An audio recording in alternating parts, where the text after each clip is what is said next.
Hello, and in this video we're going to talk about probability and addition and multiplication rules, and we're also going to talk about contingency tables and how we use those rules within the contingency table, because it's handled a little bit differently in a contingency table. So these are the rules for addition and multiplication. So the OR rule is this one here. This is the one we normally use, okay? Probability of A or B is the probability of A plus the probability of B minus the probability that they overlap. Okay? If they're mutually exclusive, that means if there's a special thing occurring, then we don't need to do this subtraction because that subtraction is going to be 0. But this is the formula that we use in most cases because we don't know if they're mutually exclusive or not. And if they are mutually exclusive, this is 0, so it reverts back to this formula. Now the multiplication rule, so the addition rule is OR. So if you see the word or you're doing something that has to do this or that, then you're going to be doing addition. Now the other rule is the multiplication rule. That has to do with and here's the rule for that. If you're doing A and B, it's the probability of A times the probability of B given A. So you have to use a conditional statement here. Now you can reverse that because and can be written in both ways. It's a multiplication, so you could reverse the multiplication. So you could also do P of B times probability of A given B. So this is still the probability of A and the probability of B. It's just one of the probabilities is always conditional. Now if it's independent, that means we know that there's no overlap, or there's, that they don't have something in common, right? Then you can just multiply them together, the probabilities.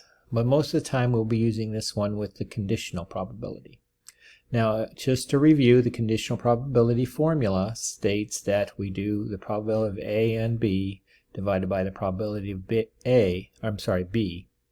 since we're doing given B here. If we were given A, then this would change to probability of A. So if we reverse this, this stays the same, but this becomes the probability of A. So let's do some problems from your homework, something similar. You might get these questions, you might not. So we're just going to use these rules in these problems. Okay, and then we're going to use some rules in contingency tables. So in this case,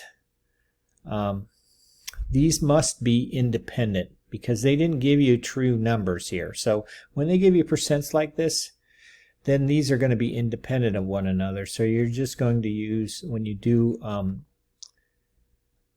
and, like this one, this is are both orange, so that means your probability of orange and orange, you're going to multiply them together. Whatever the orange is, orange being 0.23. So this one's going to be 0.23 times 0.23.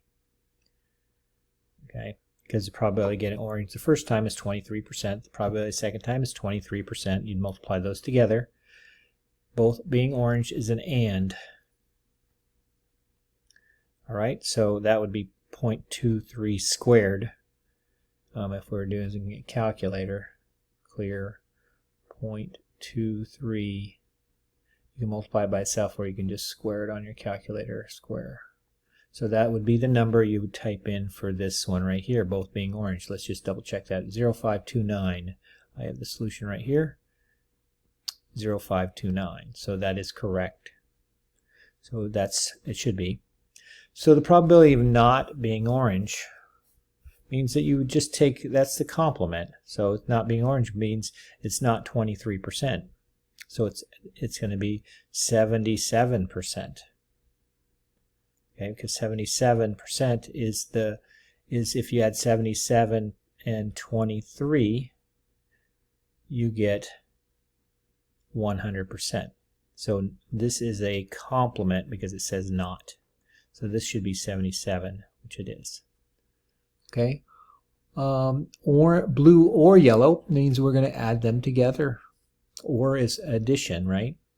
So blue is 23, yellow is 15. We're going to add 15 and 23 together and get 38. So 0.38 for this one. Okay. Now, all of these last two questions are asked a lot. Okay, and they're complements of one another. So if we select 4 peanut M&Ms and we want at least one of them to be blue, that means that's every combination. The first one being blue, the first and the second one being blue, the first, second, and third being blue, first, second, fourth one being blue, first one being blue, and the third one being blue. It's all those combinations. Well, that's the complement of this one. And this one can be found. None of them are blue, meaning you would use the complement of blue to solve that. So the complement of being blue, so in this case, none are blue. Blue is 23%, so that's 77%. We did that right. Well, it's the same as not being orange. Also, right, orange and blue are the same. So 77% would be none of them being blue. We're picking 4 of them, so it's going to be 0.77 4 times.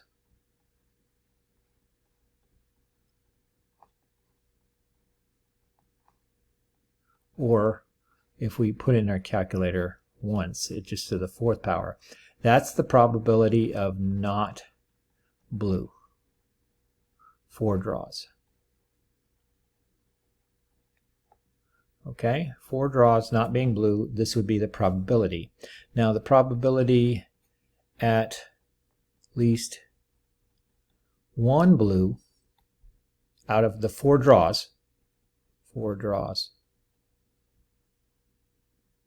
would be the complement of that, which would be 1 minus 0.77 to the 4th power. So basically it's everything else besides what we found for this. Now we would still use our calculator and get a decimal for both of those cases and put them in there. So clear 0.77 to the 4th power raised to the 4th power equals, so it'd be 0.3515 for this one. 0.3515. They have a longer one, but if you round it to 4 decimal places, that's what it would be. And then the complement of that would be 1 minus that. So we'd clear this. We go 1 minus 0.77 to the 4th power equals. So it would be 0.6485. 0.6485 would be that answer in this one. Right? And that's what they have. Okay, so these two are always complements, and that's seen a lot. On a lot of these problems in this section, you're going to see that.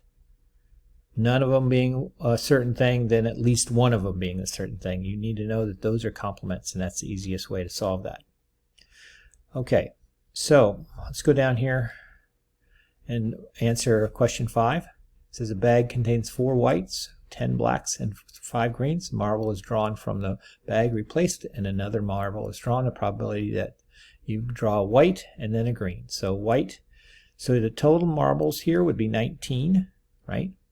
So in this problem, you have 19 marbles. So you're going to, and you're replacing. So each time it's going to be 19, and you're going to multiply these together because you do 2 draws, and you're doing and here. And then something happens. So and is multiplication. So being white is 4 out of 19. So this is the probability of white times the probability of green. In this case, green is 5. Okay, so you get 20 over 19 squared. I don't know that number, but that's what our answer would be, and that would be the decimal here. Now, if we're drawing without replacement,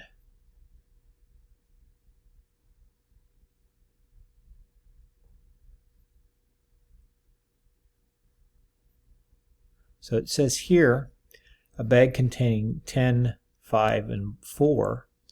If 2 different marbles are drawn from the bag, that means you're drawing without replacement because you drew and that you didn't replace because you're drawing 2. One doesn't depend on the other. So what's the probability of the first being red and then a black? So in that case, we're going to have the first draw is going to be out of 19.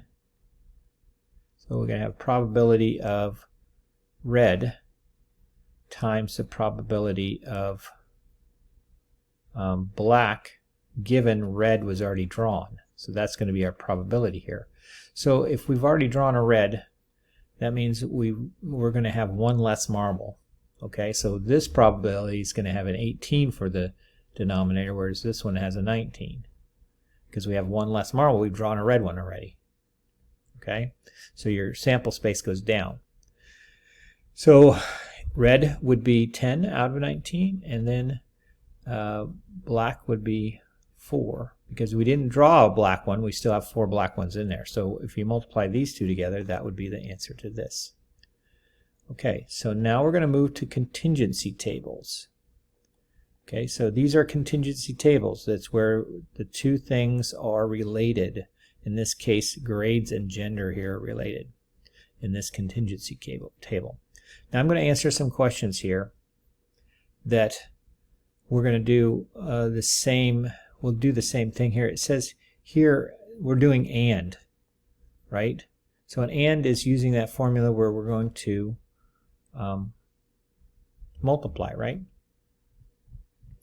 Okay, so but we don't need to use the formula here because we just have to find the column that has female students that got C's, which is right here, 4.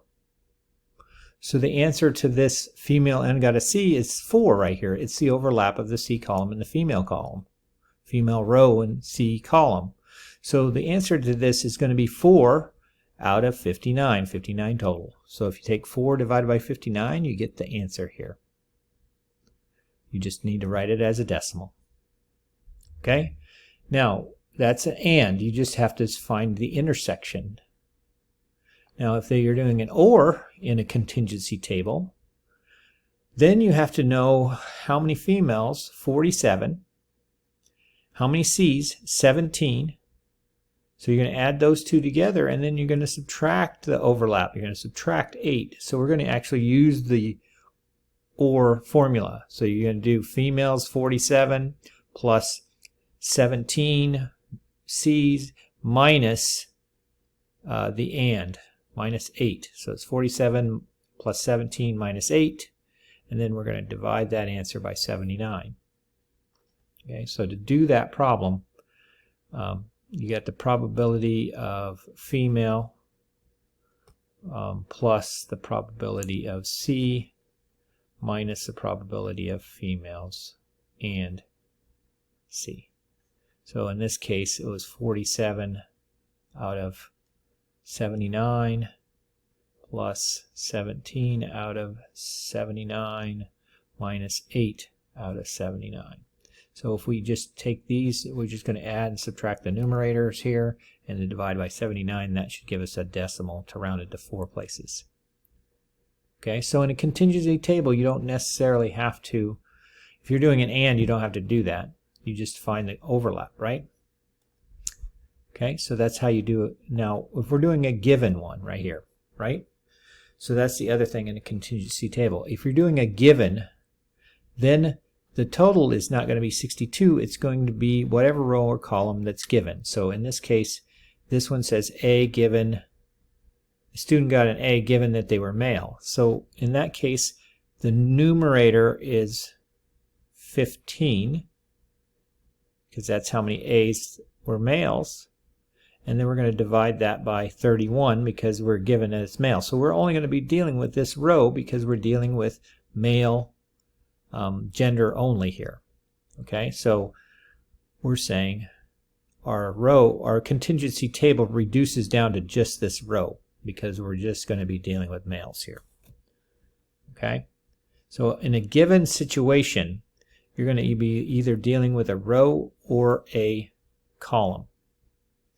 Okay, so like in this one here, probability Democrat given better, we're going to use the better column.